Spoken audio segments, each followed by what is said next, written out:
আজ আমার প্রিয় মানুষটার জন্মদিন। আমার জানো তো সেরকম কোনো বন্ধু নেই। এই মানুষটা আসার পর থেকে ওই যেন আমার সব কিছু হয়ে গেছে। আমার ঘুরতে যাওয়ার পার্টনার, আমার গসিপের পার্টনার, আমার বেস্ট ফ্রেন্ড, মাই এভরিথিং। আজকে ওর জন্মদিন।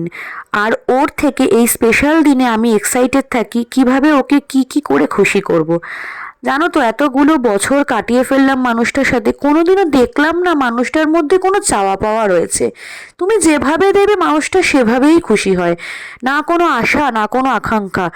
আর কোনো মানুষই জানো তো পারফেক্ট হয় না, না তুই পারফেক্ট না আমি পারফেক্ট।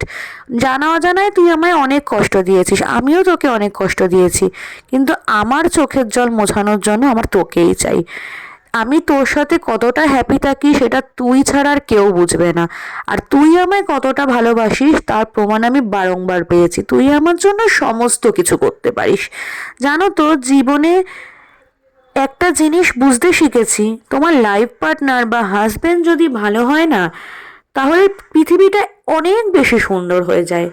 ভগবানের কাছে আজকে তোর জন্মদিনে আমার একটাই চাওয়া, তুই যেমন তেমনই থাকিস, সারা জীবন এমনই থাকিস, সবাইকে এরমভাবেই আগলে রাখিস, সুস্থ থাকিস, ভালো থাকিস, আর সারা জীবন আমার হয়ে থাকিস। আর কোনো চাওয়া পাওয়া আমার নেই। সব কথা তো লিখে বোঝানো যায় না। আজ ইচ্ছে হলো কিছু কথা নিজের মুখে প্রকাশ করা, আজকের দিনে, এই স্পেশাল দিনে। জানি তোর ভালো লাগবে। একটাই কথা লাস্টে বলবো, শুভ জন্মদিন বাবান, খুব ভালো থেকো আর আমার হয়ে থেকো।